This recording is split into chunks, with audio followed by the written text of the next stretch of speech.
Wala na? No. Ayun pala si Brad. Sige po. Bro, may tanong po ako. Yung tungkol po sa birthday ko, August 9. Yung meaning mo. Sige po. Tignan natin yung birthday mo. Maganda yung birthday mo, kapatid. Ito Tama-tama kasi kasama kita sa TikTok eh. Itong batang ito, kasama ko po siya na nagla-live sa TikTok eh. Dapat meron ka nito, 8-9.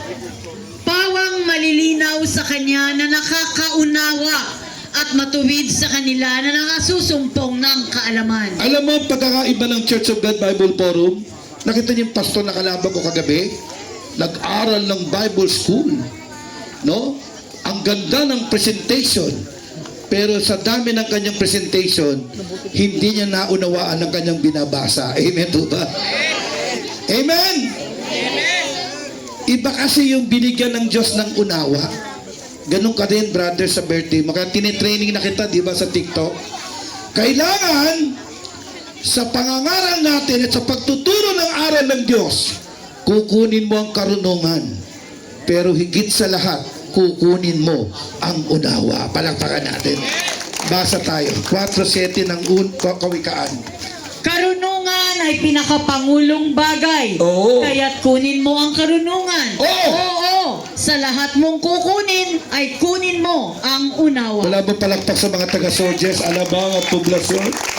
At Alabang, palakpakan natin malakas sumigaw ng amen! Ano ang meron ng Bible Forum? Karunungan, kaalaman, at anong meron tayo? Unawa. Sino nagbigay ng unawa sa atin?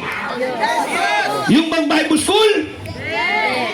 Ang nagbigay ba sa atin ng unawa yung magagaling mag-English? What's your name?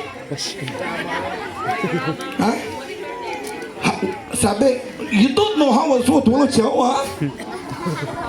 ha? Sino nagbigay sa atin ng unawa? Basa tayo. Unang 1:5-20. Kapatid na Jay, si Jay mababasa ito malakas tayo. Unang 1:5-20. At nalalaman natin na naparito ang anak ng Diyos. Oh. At tayo'y binigyan Ng ano? ng pagkaunawa. Walang kalakpak sa Panginoong Kristo. Sino nagbigay sa Bible Forum ng unawa? Ang ating Panginoong Kristo. Pwede ba pumalakpak ng malakas sa Diyos? Hindi ba kayo natutuwa? Binigyan tayo ng Diyos ng unawa. Palakpakan natin ang Panginoong Kristo.